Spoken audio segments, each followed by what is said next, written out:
데살로니가전서 5장 1절로 6절입니다. 형제들아, 때와 시기에 관하여는 너희에게 쓸 것이 없음은 주의 날이 밤에 도적같이 이를 줄을 너희 자신이 자세히 알미라.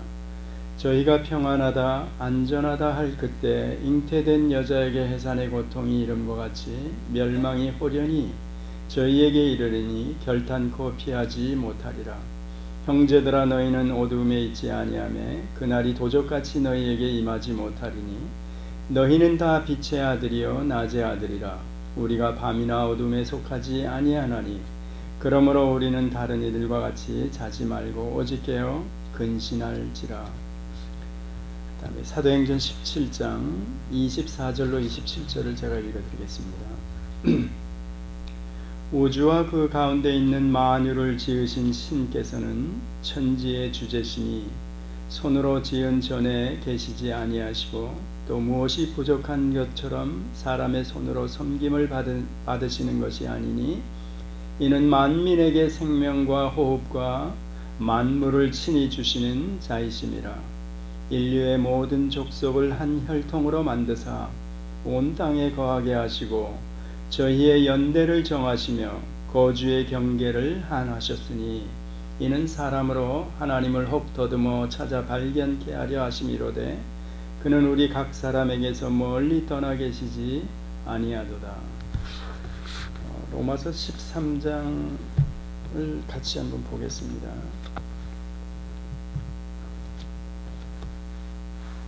13장 1절부터 7절까지입니다.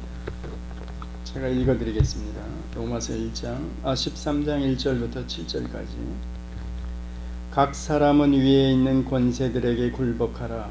권세는 하나님께로 나지 않음이 없나니 모든 권세는 다 하나님의 정하신 바라. 그러므로 권세를 거스리는 자는 하나님의 명을 거스림이니 거스리는 자들은 심판을 자취하리라. 관원들은 선한 일에 대하여 두려움이 되지 않고 악한 일에 대하여 되나니 네가 권세를 두려워하지 아니하려느냐? 선을 행하라. 그리하면 그에게 칭찬을 받으리라. 그는 하나님의 사자가 되어 네게 선을 이루는 자니라. 그러나 내가 악을 행하거든 두려워하라. 그가 공연히 칼을 가지지 아니하였으니 곧 하나님의 사자가 되어 악을 행하는 자에게 진노하심을 위하여 보응하는 자니라. 그러므로 굴복하지 아니할 수 없으니 노를 인하여만 할 것이 아니요 또한 양심을 인하여 할 것이라. 너희가 공세를 바치는 것도 이를 인함이라. 저희가 하나님의 일꾼이 되어 바로 이 일에 항상 힘쓰느니라. 모든 자에게 줄 것을 주되 공세를 받을 자에게는 공세를 바치고 국세 받을 자에게 국세를 바치고 두려워할 자를 두려워하며 존경할 자를 존경하라. 로마서 13장을 아마 여러분들이 이해하시죠? 지금 데살로니가 전서를 하면서 제가 자꾸 좀 지체하는 듯이 이렇게 여러분과 같이 다른 이야기를 또 하다가 또 다시 돌아와서 또 본문을 가지고 또 얘기하다가 지난번에는 천년 왕국설에 관해서 여러분과 같이 휴거 또 이런 얘기를 여러 차례 했죠. 이스라엘 문제에 관해서도 여러분과 같이 말씀을 나누고 오늘은 이 본문을 가지고 때와 시기에 관해 너희에게 쓸 것이 없으면 하고 들어가죠. 지난주에 우리가 같은 본문을 가지고 보았죠. 주의 날이 밤에 도적같이 이를 줄을 너희 자신이 알미라. 여기서 주의 날 그랬을 때는 주님께서 재림하시는 날 이렇게 보는 것이 옳습니다. 개혁주의나 또 어떤 성경을 이해하는 입장에 따라서 그날이 천년왕국으로 들어가는 그때로 보는 사람이 있는가 하면 또 한편으로는 그 날이 마지막 날이다 이렇게 보는 사람이 있습니다. 크게는. 그래서 거기에 대한 것은 여러분들이 조금 더 성경 지식을 많이 갖게 되면 개인적으로 입장을 정리하고 계시기 바랍니다. 저는 이제 그 천년 왕국에 대한 그 다음에 천국과 왕국에 대한 것을 이렇게 갈라놨었죠. 이런 부분을 얘기하다 보면 이단들이 저희들이 이렇게 얼른 생각이 납니다. 왕국 회관 얘기하는 그 여호와의 증인 같은 사람들, 그런 사람들이 주장하는 그 지상에 뭐 저 왕국이 임한다, 평화의 나라가 임한다 뭐 이러면서 그 그림이나 자기네들의 선전물 이런데 보면 그 천년왕국을 굉장히 강조하고 있습니다.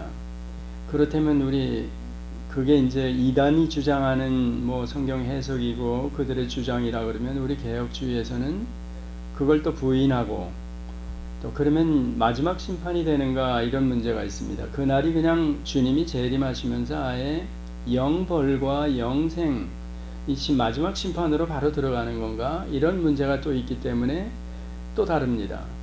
또 이단이 주장하는 것이 전부 다 성경과 배치되는 다른 얘기만 하느냐 이랬을 때는 그건 아닙니다. 재창조를 여기서 얘기하는데 또 일부 개혁주의 입장에서 재창조를 얘기합니다. 그러니까 어떤 가르침, 성경의 가르침에 관해서는 이단과 같을 수도 있고 또 뭐 안식교와 또 같을 수 있고 또 어떤 때는 세대주의 입장과 같을 수 있고 뭐 여러 가지 그런 입장이 이렇게 나뉘어져 버립니다. 그래서 개혁주의면 개혁주의에서는 어떤 이슈에 대해서 전부 다 우리는 이렇다 저렇다 했을 때 그 입장과 같은 이단도 사이비도 있을 수 있다는 얘기입니다.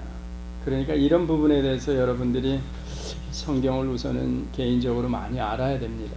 물론 목회자나 지도자들은 이런 부분에서 민감하게 반응을 하면서 또 대처를 하면서 자기 나름대로 열심히 공부를 해서 목양하는 곳에서 성도들에게 알려야 하는 겁니다. 이걸 신학적으로 접근해서 그렇게 알려야 되느냐 아니면 성경 교리화해서 알려야 되느냐 뭐 여러 가지 그 견해가 다를 수가 있죠. 오늘은 이제 이 본문을 보면서 그게 진짜 마지막이 되나 아니면 천년왕국으로 들어가는 거냐 이런 문제도 있지만 그 문제는 조금 제가 제껴놓고 왜냐하면 지금 뭐 우리는 다 오늘 사도행전을 아까 읽으셨죠. 네, 제가 한번 다시 읽어드리면 우주와 그 가운데 있는 만유를 지으신 신께서는 아덴에서 이제 고린도 교회도 마찬가지죠. 그 뭐 알지 못하는 신에게까지도 예배 행위를 하는 자들, 우상을 섬기는 자들을 향해서 이방인들을 향해서 사도 바울이 이제 일갈 설교하는 내용입니다. 우주와 그 가운데 있는 만유를 지으신 신께서는 천지의 주제신이 이렇게 나오죠. 실제로 그렇죠. 온 천지를 창조하셨다 이렇게 나오셨으니까 그 주제자이십니다. 주관하시는 분입니다. 그분이 만드시고 그분이 지금 통치하시고 혹은 보존하시고 섭리하시고 그분이 다 하시는 겁니다. 손으로 지은 전에 계시지 아니하시고 그렇죠. 또 무엇이 부족한 것처럼 사람의 손으로 섬김을 받으시는 것이 아니니 그렇게 얘기하죠.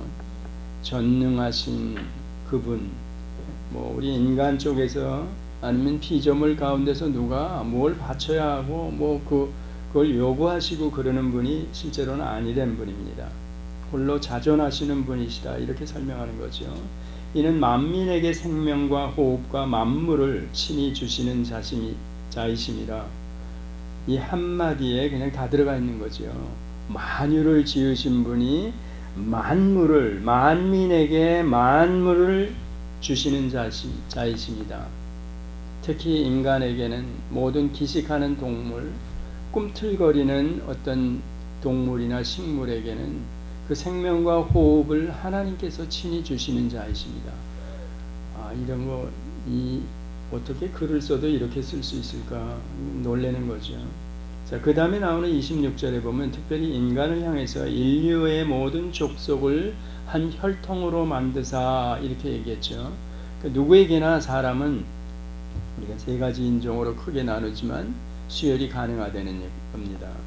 피에 생명이 있다 그러고 그 피, 즉 한 혈통으로 만들었다는 겁니다. 다른 어떤 꿈틀거리는 동물이나 가축의 피 인간에게 수혈할 수가 없습니다. 그러니까 인간만 이렇게 한 혈통으로 만드사 온 땅에 거하게 하시고 저희의 연대를 정하시고 거주의 경계를 하나셨으니 여러분이 어떻게 생각하면 미국에 와서 보니까 왜 이렇게 호연 사람으로 태어나지 않고 이렇게 노란 우리 황인종으로 태어났지? 거기다 대한민국에서 태어났지? 다 하나님께서 어떤 뜻이 계셔서 그렇다는 겁니다. 저도 그렇고 여러분도 그렇고 왜 이렇게 대한민국이라는 그 거주의 경계가 처진 나라에서 태어나게 하시고 이런 얘기입니다. 그러니까 이걸 제가 속상해할 필요도 없고 또 남자나 여자로 태어난 것까지도 다 마찬가지. 아까 얘기했죠.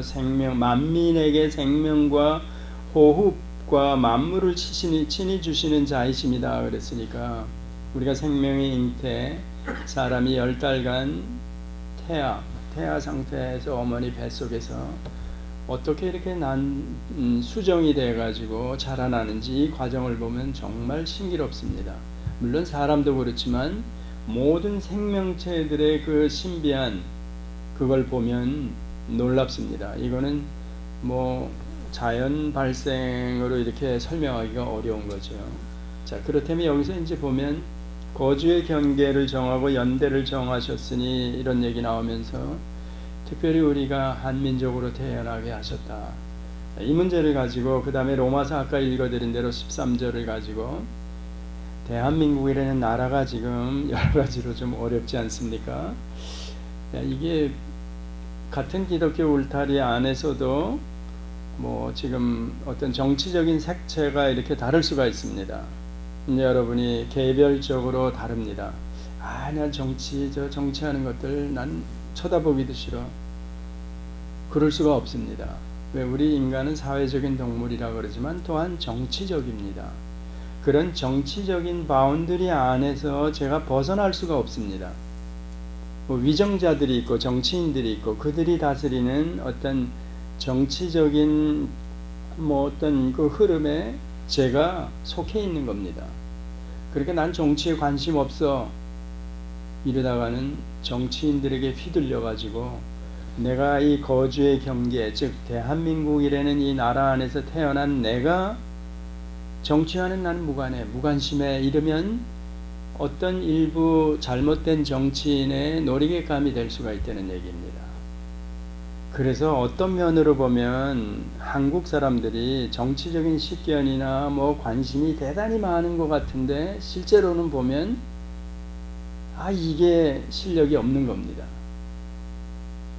그런 모습을 저희들이 보면서 그리스도인으로서 이 땅에 살면서 이렇게 거주의 경계 한민족 대한민국에서 태어나게 하시고 하나님의 은혜로 이렇게 자녀가 되고 구원을 얻어서 이 땅에 아직 살아있는 동안에 저는 어떻게 이 거주의 경계에 속해서 대한민국 일원으로 제가 살아가야 합니까? 이미 로마서 13장을 지난번에 했을 때 우리는 이미와 아직의 신분을 가진 자다. 제가 설명드린 대로 성경이 가리키는 인간의 모습을 볼 때 첫 번째는 무죄한 인간이 등장했다 그랬죠. 아담과 하와가 범죄하기 이전의 상태는 죄가 없는 상태였습니다. 그러니까 죄가 없는 상태에서는 하나님과 교제가 가능했다 그랬죠.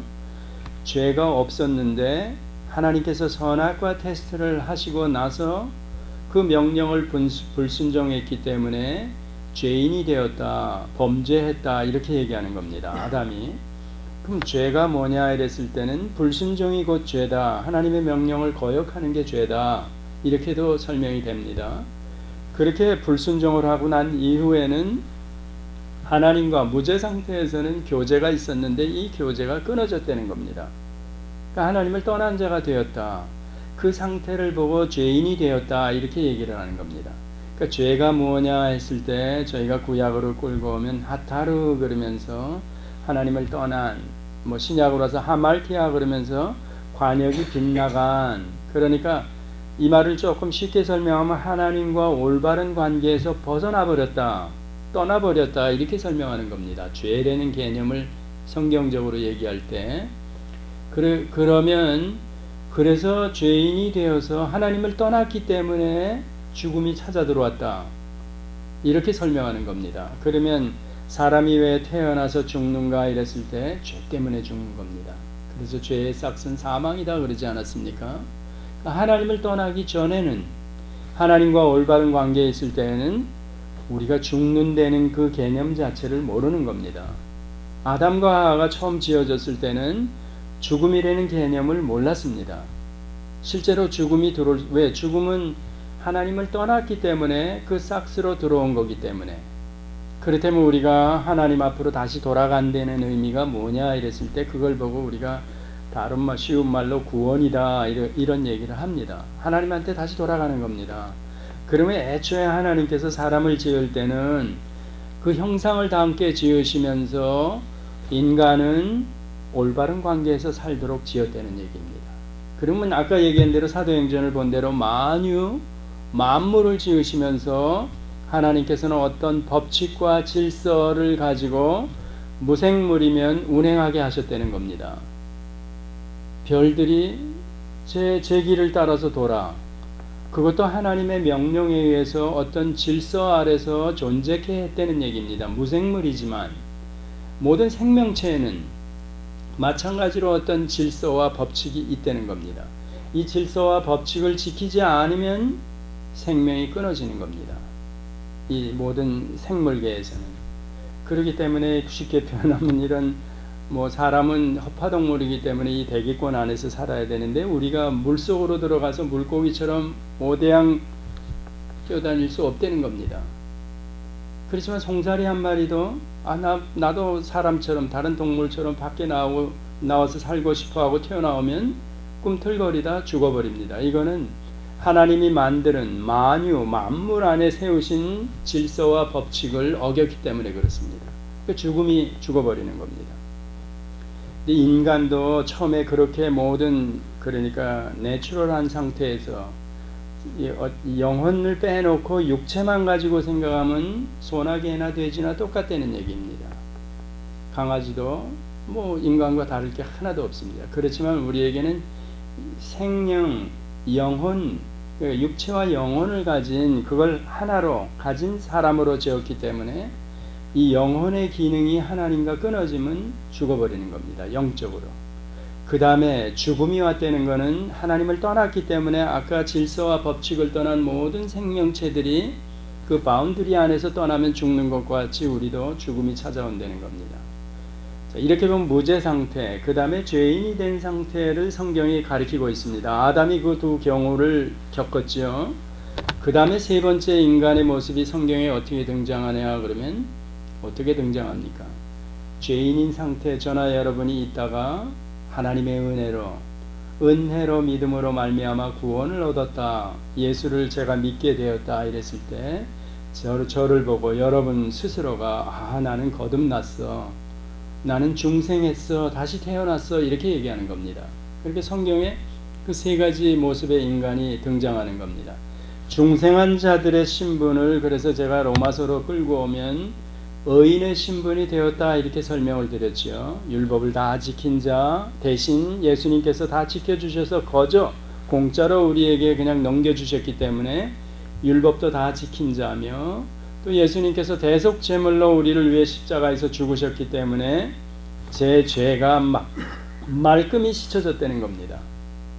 그래서 죄 문제가 해결되고 나니까 죄의 싹스로 들어와 있는 사망 문제가 그것도 3일 만에 예수님께서 부활하심으로 해결해 주셨습니다. 그러면 저나 여러분이 지금 거듭난 자라면 진심으로 예수를 믿는 자라면 하나님과 올바른 관계로 돌아와 있다는 겁니다. 이걸 보고 지금 이 땅을 살아가고 있지만 주변에 있는 믿는 사람이나 안 믿는 사람이나 다 비슷비슷하지만 중생자라 그러는 겁니다.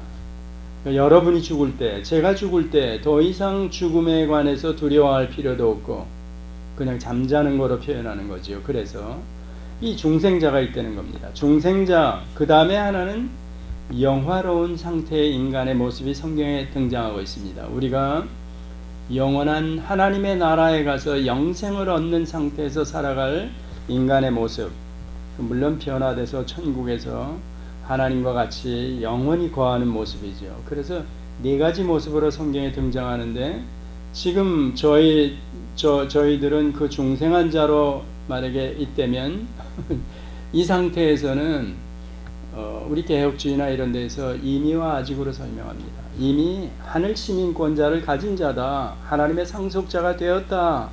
과거로도 설명합니다. 그런데 아직 not yet 그러면서 아직 이 땅을 그대로 살아가고 있는 자다. 이렇게 설명하는 겁니다.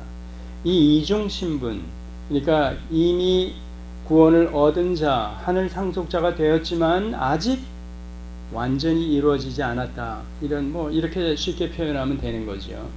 그렇지만 중생자이기 때문에 죽음 문제가 우리를 더 이상 상관이 없는 자가 되었습니다. 중생자라면. 자, 이렇게 세 번째 인간의 모습으로 우리가 이 땅을 살아가면서 국가에 대한 우리가 태어난 거주의 경계를 정해주시고 대한민국 국민으로 태어나게 하신 나, 지금 제가 정치와 무관할 수 있습니까? 나라 되어지는 일과 무관할 수 있습니까? 있습니다. 어떤 사람들은 이미 우린 따놓은 당상인데 하늘에 올라가 이미 신분이 거기 속해 있는데 이까지 세상은 하나님의 어떤 계획 안에서 필연적인 간섭과 어떤 섭리 아래서 세상은 결국은 끝장날 거야. 하나님의 뜻대로. 그러니까 이게 누가 위정자가 되든 누가 정치판에서 무슨 일을 하든 외세가 어떻게 우리나라에 간섭하고 이런 위험이 있건 말건 이미 구원 얻은 건데 이 구원이 얼마나 확실한지 사도 바울이 이신칭의로 설명을 하는데 뭐가 문제야? 이렇게 생각할 수가 있습니다. 그러면 그게 옳으냐 그러냐 이런 문제가 또 있죠. 그래서 로마서 13장 같은 것도 읽으면서 또 이 땅에 저희들이 중생한 자 세 번째 인간의 모습으로 살아가면서도 제가 속일 수 없는 게 제가 대한민국에서 태어났다는 겁니다. 하나님께서 그런 거주의 경계를 정해놓은 그 지역에서 제가 태어났는데 보니까 나라 국호가 대한민국이었다. 이런 얘기입니다.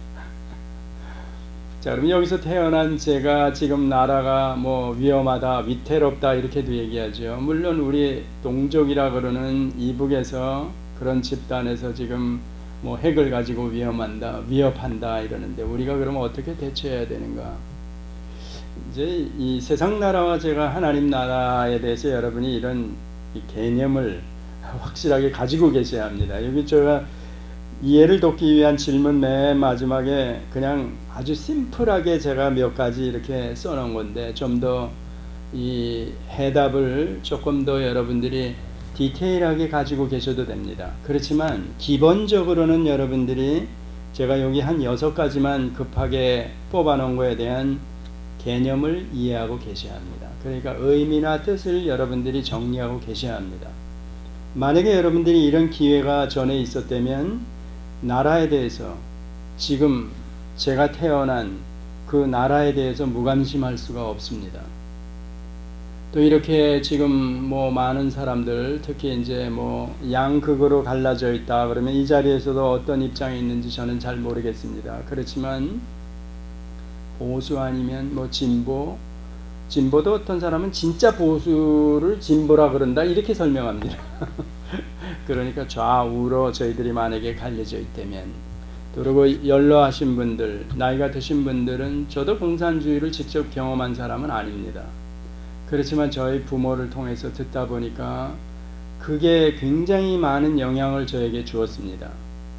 실제로 저희 가정은 이북에다가 4변 전에 저희들은 48년에 몰래 2차 이렇게 회오리 바람이 칠 때 그때 도망 나왔던 사람입니다. 아무것도 없이 그냥 몸뚱아리만 가지고 4변 전에. 왜냐하면 그때 두 번째 어떤 이 회오리 바람에 걸려들었으면 그냥 다 처형되는 겁니다.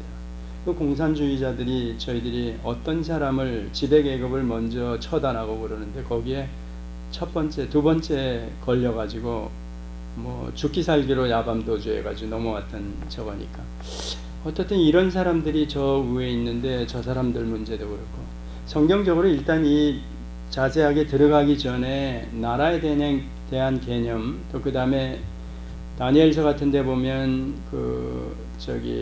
전 세계에 관한 그런 예언들이 나오지 않습니까? 우리가 기록상으로 보면 아수르나 바벨론 그 다음에 이제 페르시아 헬라, 로마 이렇게 지나오면서 쭉 나라들의 흥망성쇠를 저희들이 돌아보면서 특히 유다 민족을 돌아볼 때 이 백성들이 하나님을 반역하고 우상 숭배하고 율법을 지키지 않고 떠나버렸어. 뭐 그들 말로는 스스로는 유대인들이 우리는 한 번도 하나님을 떠난 적이 없다 그러는 겁니다.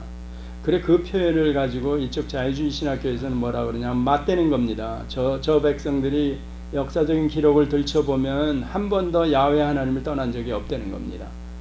그런데 왜 저들이 심판을 받고 아수르의 북왕국이 망하고 바벨론에게 또 포로로 잡혀갔다가 돌아왔지? 또 우리가 요 근래에 보면 2000년 동안 디아스포라로 있다가 어떻게 나라가 다시 세워졌지? 이런 것들이요.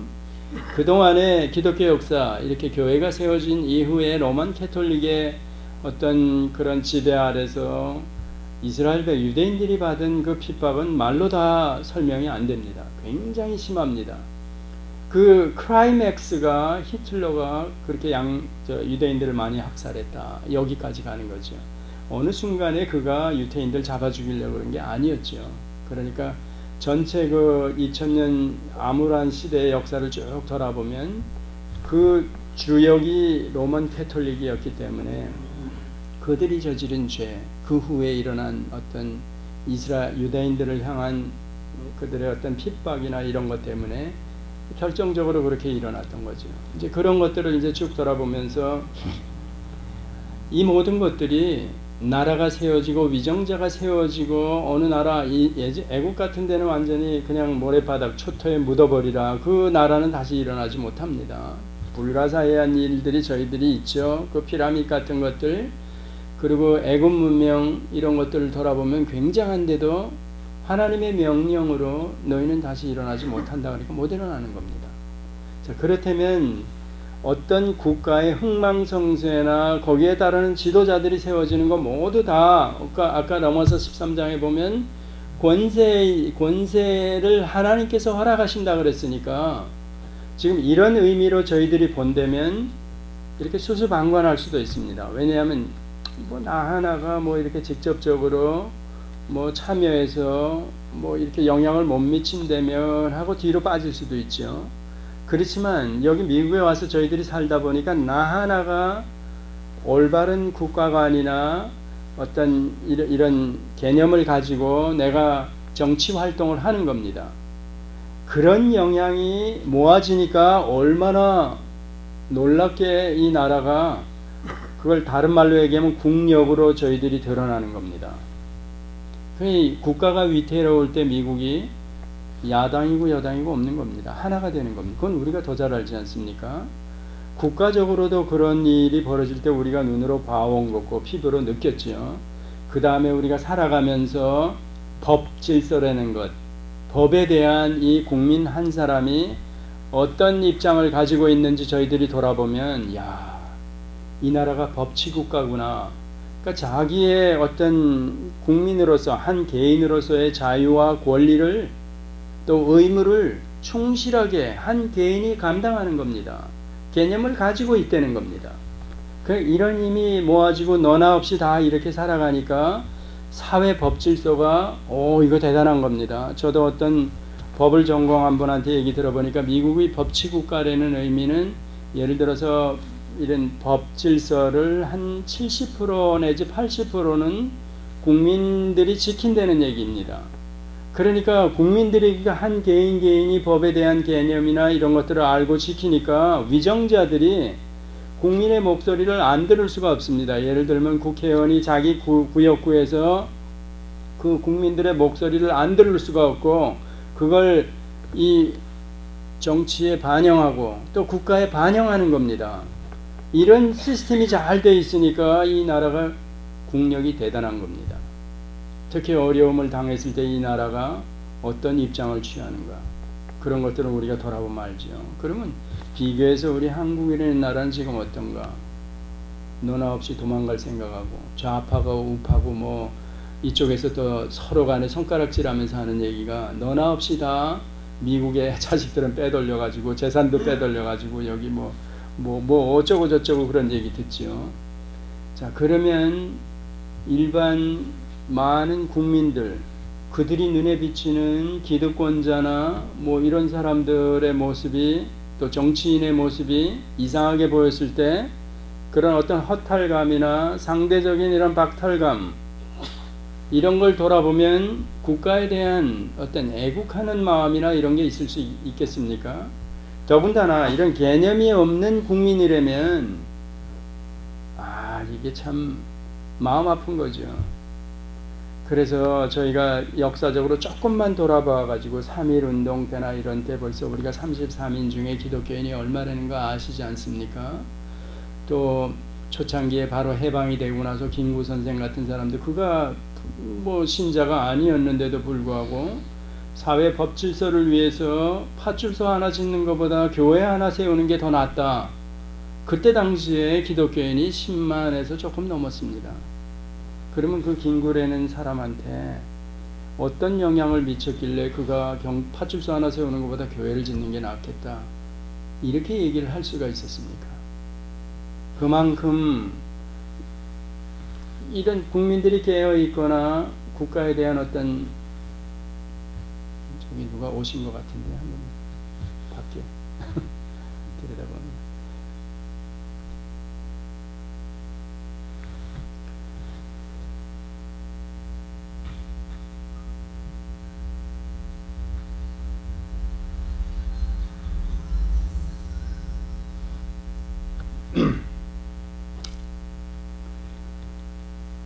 예, 그렇습니다. 어떻든 저희 그리스도인들이라면 아까 저희가 신분을 얘기했죠. 이중 신분을 가지고 있는 자다. 왜? 중생했기 때문에 내가 하늘에 속한 자며 또 땅에 속한 자.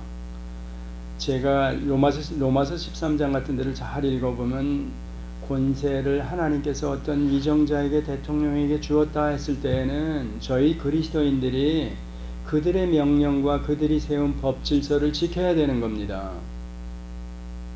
그러면 지금 대통령이 하는 일도 다 지켜야 되고 순종해야 됩니까? 이런 것들이 나오지요. 그래서 여러분들이 그 개념, 이해를 돕기 위한 질문을 여러분들이 잘 읽어보시면서 적극적으로, 그러니까 우리 그리스도인 입장에서 국가관이 어때야 되는가, 아까 거주의 경계로 대한민국에서 태어나게 하신 여러분, 이 나라에 대한 생각을 어떻게 가지고 있어야 하나, 이거 먼저 정리가 돼야 된다는 겁니다. 그 다음에 그 이전에 또 이런 게 있습니다.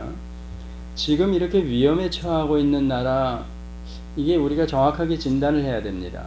일반 세상 사람들이 진단할 때는 이거 정치인들 잘못이야.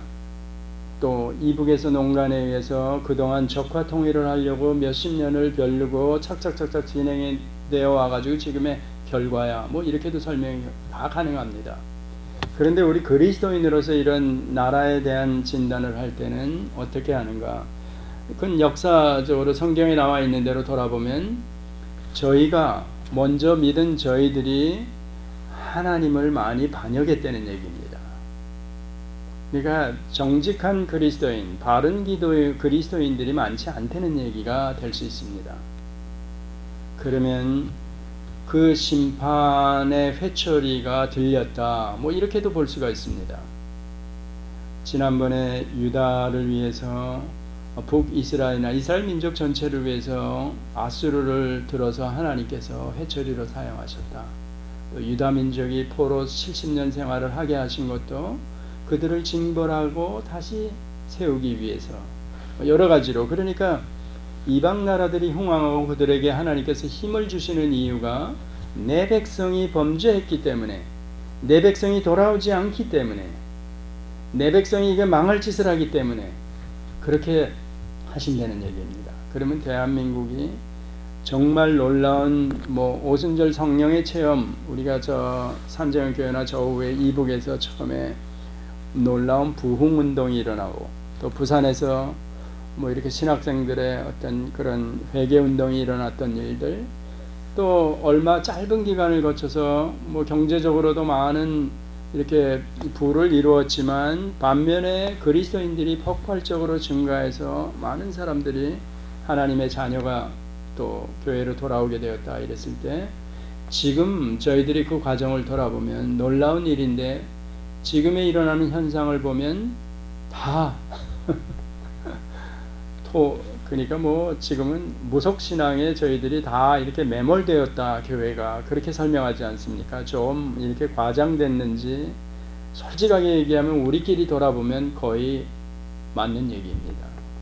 무속, 즉 세속에 물들어서 세상이 지향하는 그 틀 안에 다 들어가 있다는 겁니다. 교회가 뭐 저도 포함해서, 여러분도 포함해서, 어느 교회건 큰 교회건 적은 교회건 다 그렇게 매몰되어 있다.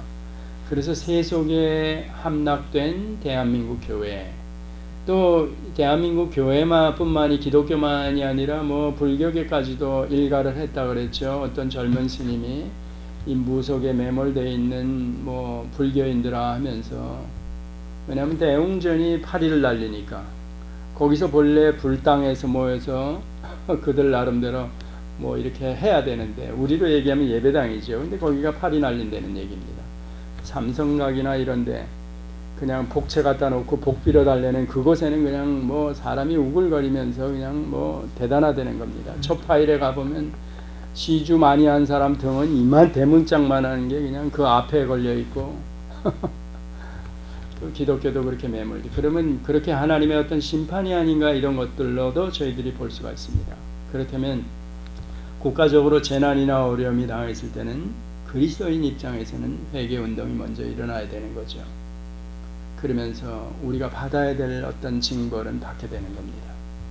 자, 그런 얘기도 들어가고, 그 다음에 정치적으로도 우리가 깨어있지 않으면, 그리스도인이면서 아까 설명드린 대로 국가관이나 나라를 사랑하는 마음, 지금 저 한 사람이 어떤 입장에서 이런 정치적인 그런 의식이나 식견을 가지고 있어야 되는지, 이런 것도 저는 필요하다고 봅니다.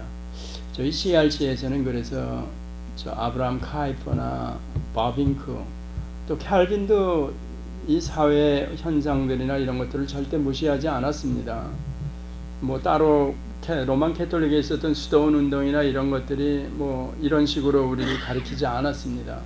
적극적으로 우리가 그리스도인으로서 뭐 사회에 어떤 영향력을 미쳐야 된다, 이런 쪽으로 나왔습니다. 물론 이런 입장에 대해서도 여러 갈래가 있습니다.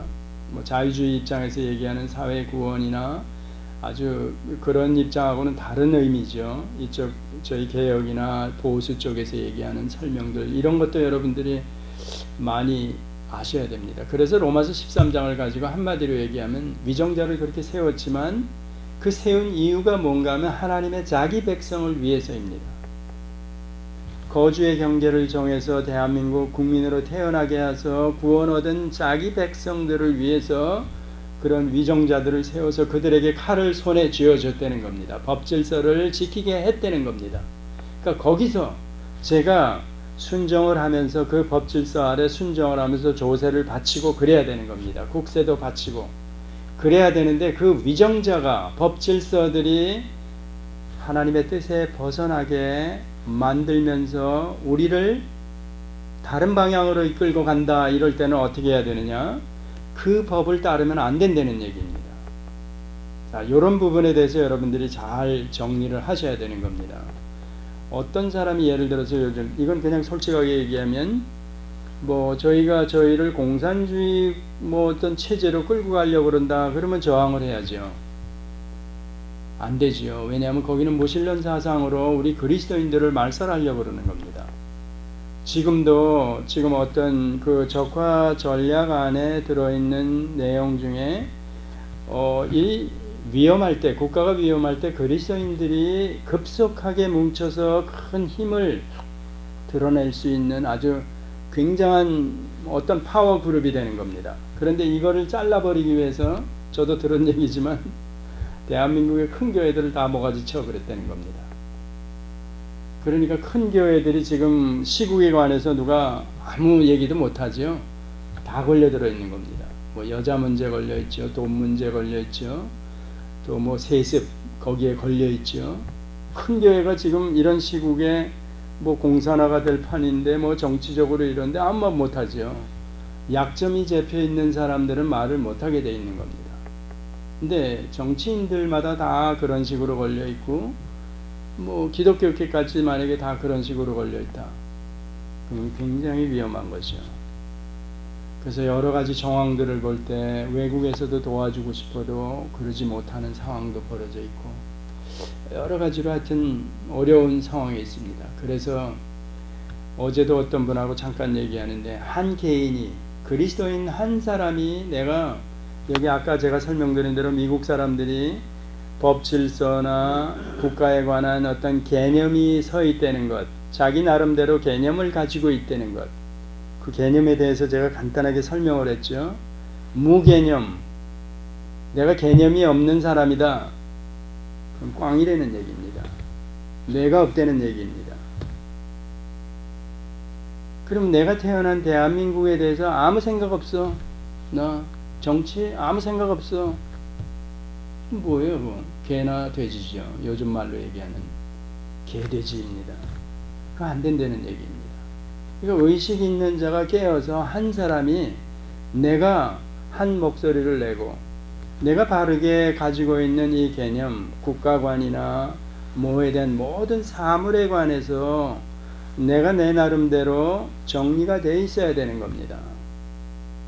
이게 하나님께서 우리 인간을 지으셨을 때 이성이라는 것, 이 조그마한 머리를 통해서, 또 마음, 또 의지, 이거 하나로 주신 겁니다. 그래서 내가 뭐 예를 들어서 쉽게 표현하면 믿는 것도 그렇습니다. 교회 안에 나 예수 믿어, 그러고 뭘 믿느냐, 너 예수가 누구야, 진리가 뭐야, 이렇게 그 설명을 만약에 못해, 그럼 믿는 게 아니죠.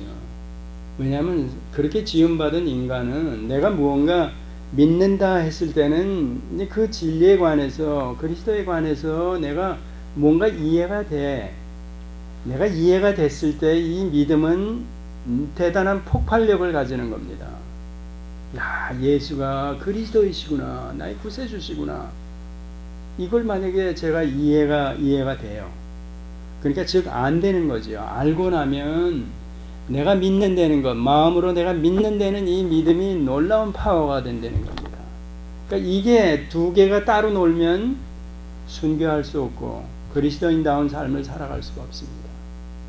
그러니까 이게 인간이 참 하나님께서 머리, 마음, 의지적인 이런 어떤 행동, 자, 이걸 하나로 드러내게끔 우리에게 요구하시는 겁니다. 그러면 제가 국가에 관해서나 다 마찬가지.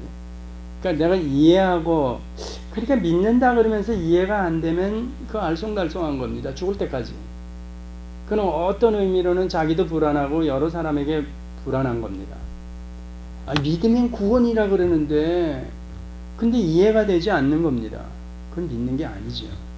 그래서 믿고 알고 믿고, 그래서 그걸 이해하고 내가 믿는다. 자, 그러고 나면 제 발걸음은, 제 삶의 모습은 저절로 따라가게 되기 때문입니다. 그게 앞선 사람에게는 순교의 자리까지, 그리스도인들은 어떻게 살아야 되는지, 근데 이 기본이 안 돼 있으면, 이게 개념 자체가 그리스도인이 된 이후에도 성경에도 꽝이야. 뭐 목사 설교 한번 들어가지고 이제까지 10년 20년 잘 지내왔는데 뭐 이러면 다 망하는 거죠.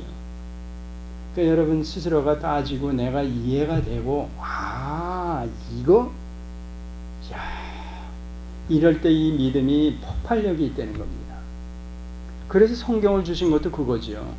너 읽어보고, 그래서 성경을 보면 믿어야 될 게 있습니다. 그 다음에 내가 알아야 될 것들, 즉 이해해야 될 것들이, 내용들이 있습니다. 그 다음에는 순종해야 될 내용들이 있습니다. 하나님의 명령이죠. 이게 율법이든지 그리스도의 법이든지 하지마 하는 것들, 쉽게 얘기하면 그 세 가지가 다 이 안에 들어있다는 겁니다. 그러면 세 가지 내가 이해해야 될 부분은 밤을 새서라도 내가 따지고, 야 김 목사 이거 이렇게 성경하니 이거 무슨 의미야, 내가 어떻게 정리해 가지고 있어야 돼, 이게 안 믿어지는데, 이해가 안 되는데 믿어진다 그러면 그건 거짓말이죠. 그건 뭐 비나이다 하는 거나 똑같다는 얘기입니다.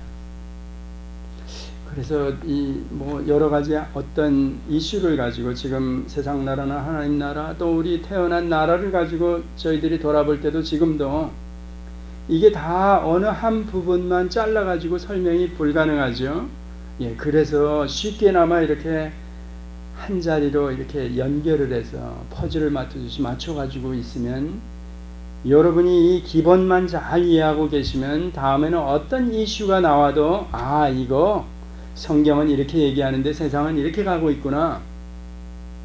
또 내가 태어난 국가에 대한 나의 뭐 애국심이나 충성도는 이렇게 드러나야 되는구나. 위정자들은 하나님께서 세우셨지만 내가 저 법질서는 다 따라야 돼. 선한 일을 해야 돼.